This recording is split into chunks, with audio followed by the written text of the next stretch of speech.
प्रशांत किशोर की भविष्यवाणी, दक्षिण में भी बीजेपी को मिलेगी बढ़त, ममता बनर्जी को लगेगा झटका। नमस्कार, मैं खुशी और आप देख रहे हैं यूपी न्यूज 24। आइए नजर डालते हैं आज की बड़ी खबर पर। जाने माने राजनीतिक रणनीतिकार प्रशांत किशोर ने भारतीय जनता पार्टी के दावों को मानते हुए कहा कि सत्तारूढ़ पार्टी दक्षिण और पूर्वी भारत में अपनी सीट एवं मत प्रतिशत में खासा इजाफा होगा। कर्नाटक को छोड़कर इन दो क्षेत्रों में पार्टी बहुत कमजोर है। खास बात है कि एनडीए के लिए 400 से ज्यादा और भाजपा ने 370 से ज्यादा सीटें जीतने का लक्ष्य रखा है। प्रशांत किशोर ने न्यूज एजेंसी पीटीआई को दिए एक साक्षात्कार में ये बात कही। उन्होंने दावा किया कि लोकसभा चुनाव में भाजपा उड़ीसा और पश्चिम बंगाल में नंबर 1 पार्टी बनने जा रही है। तेलंगाना में भाजपा पहले या दूसरे नंबर पर रह सकती है। तमिलनाडु में भाजपा का वोट शेयर दोहरे अंक तक पहुंच सकता है।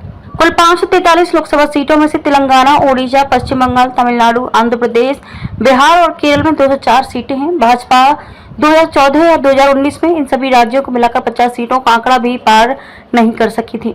प्रशांत ने कहा कि विपक्ष की सुस्त और कमजोर रणनीति की वजह से भाजपा को दक्षिण और पूर्वी भारत में फायदा होता दिख रहा है।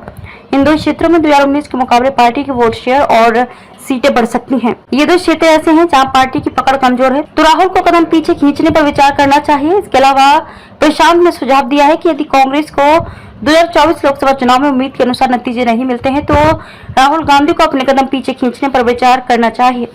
राहुल गांधी कांग्रेस को जिताने के लिए पिछले 10 साल से असफल प्रयास कर रहे हैं। इसके बावजूद वे ना तो राजनीति से अलग हुए और ना ही किसी और को पार्टी का चेहरा बनने दिया। मेरी नजर में ये लोकतांत्रिक नहीं है। प्रशांत ने कहा कि जब आप पिछले 10 साल से एक ही काम कर रहे हैं और उसमें कोई सफलता नहीं मिल रही है तो ब्रेक लेने में कोई बुराई नहीं है।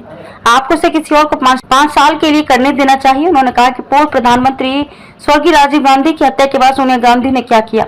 1991 में उन्होंने राजनीति से दूरी बना ली, कांग्रेस की कमान पीवी नरसिम्हा राव को दे दी। उसका रिजल्ट आप सबको पता है। खबरों में अब तक के लिए बस इतना ही। फिर होगी आपसे मुलाकात ऐसी ही एक और बड़ी खबर के साथ। तब तक के लिए नमस्कार और देखते रहिए यूपी न्यूज 24।